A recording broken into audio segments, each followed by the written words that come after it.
Pemirsa dimanapun Anda berada, terima kasih banyak karena masih setia mengikuti program Enlightenment Forum with Richard Klaproth hingga saat ini. Dan saya akan langsung ke Pak Richard aja, karena Pak Richard kita ketahui bahwa para pemikir besar kita ini menghasilkan sejumlah karya yang luar biasa.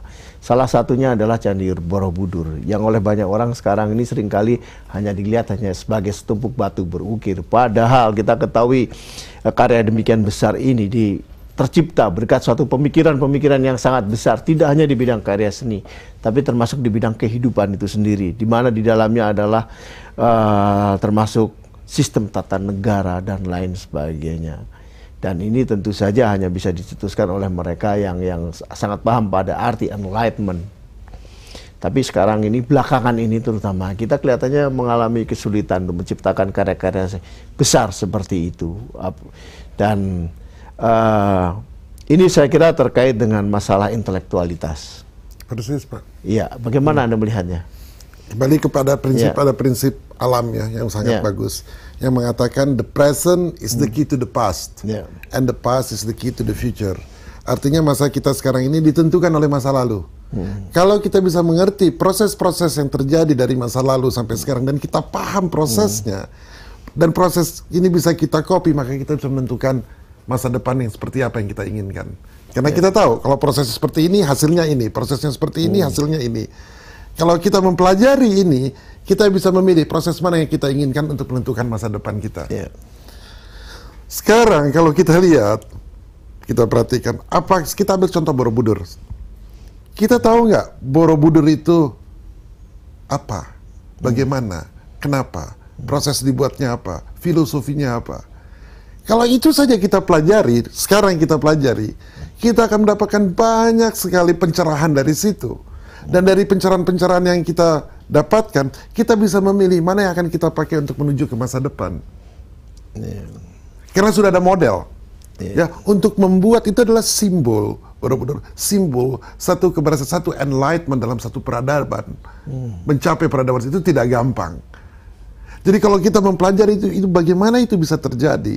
Dan kalau kita dapat modelnya, model itu kita bisa lakukan, kita bisa terapkan untuk masa depan, maka kita akan mencapai peradaban yang sama tingginya seperti itu. Kita ambil contoh misalnya piramid. Ya. Orang sampai sekarang mencoba untuk memecahkan misteri piramid. Mengapa? Kalau mereka bisa mengetahui prosesnya seperti apa, filosofinya seperti apa, dan mereka mendapatkan meta model namanya, dan meta model ini sudah diketahui, mereka bisa terapkan untuk masa depan mereka lebih baik. Jadi dengan demikian, waktu kita berjalan ke masa depan sudah tidak gelap lagi, karena kita sudah punya model-model di belakang hari, ya, the past, dan model-model di masa lalu itu kita pakai untuk berjalan di depan. Sekarang model kita sebagai satu bangsa apa yang kita pakai? Dengan demikian education menjadi sangat penting. Dengan demikian ide-ide pencerahan jadi sangat penting. Dengan demikian melihat ke belakang, belajar sejarah menjadi semakin penting. Bung Karno mengatakan jas merah, jangan sekali-kali melupakan sejarah. Maknanya sangat dalam.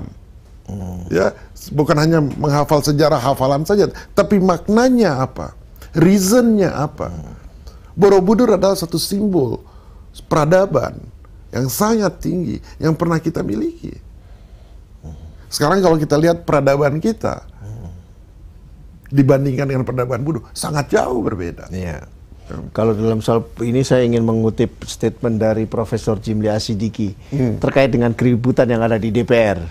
Beliau mengatakan keributan itu adalah satu bukti bahwa peradaban politik kita masih sangat dekat dengan dunia primitif. Ya, Stone Age. Stone Age. Ya, ini wah. Dan memang politik kita kan masih baru. Iya. Ya, politik kita masih baru. Di Korea juga terjadi seperti itu, di Taiwan terjadi seperti itu, masih baru. Kalau tapi kita lihat misalnya di Inggris atau di Amerika yang lebih tua dari kita, kan tidak terjadi baku-baku pukul seperti itu. Seperti di Taiwan atau di Korea kan tidak terjadi karena mereka lebih. Jadi memang kita masih sangat muda. Dan kalau kita tetap tidak mau belajar, tidak mau membuka diri kita, tidak memberikan reasoning yang kuat, kita akan menjadi fanatics. Politik fanatics. Politik superstitious, economic fanatics. Yang timbul hanya itu saja. Jadi education menjadi sangat penting. Karena kalau tidak yang lahir hanya fanatik saja dan superstitious. Ya, dan Anda melihat nggak ada bentuk-bentuk lain dari fanatisme atau superstitious yang sampai sekarang menjadi beban bagi bangsa Indonesia untuk mencapai kemajuan yang lebih cepat?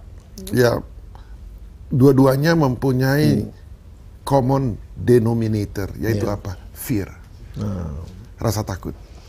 Itu yang menyebabkan sangat lambat, ya, karena energinya terserap ya, dengan ketakutan itu. Kita ambil contoh, yang dari eksekutif sekarang untuk tiap melakukan satu punya rasa takut. Saya diperiksa KPK nggak? Iya. Saya dikriminalkan nggak? Saya nanti dikriminalkan nggak? Ya, punya rasa takut gitu ya. Jadi semua terhambat karena seperti itu. Oleh karena itu waktu itu ada himbauan dari mantan Wakil Presiden Yusuf Kala mengatakan, jangan takut, lakukan, saya akan ambil tanggung jawab. Dia katakan demikian kan. Karena semua punya rasa takut. Karena saya banyak teman-teman saya pegawai negeri, karena dulu saya pegawai negeri ya. Saya melihat iklim rasa takut itu ada. Di Indonesia punya rasa takut nggak? Menurut you? Punya rasa takut yang sangat besar. Apalagi di Indonesia, apalagi di Indonesia, tinggi. Untuk risikonya tinggi. Ya, peraturan bisa berubah. Jadi common denominator-nya apa? Jadi takut.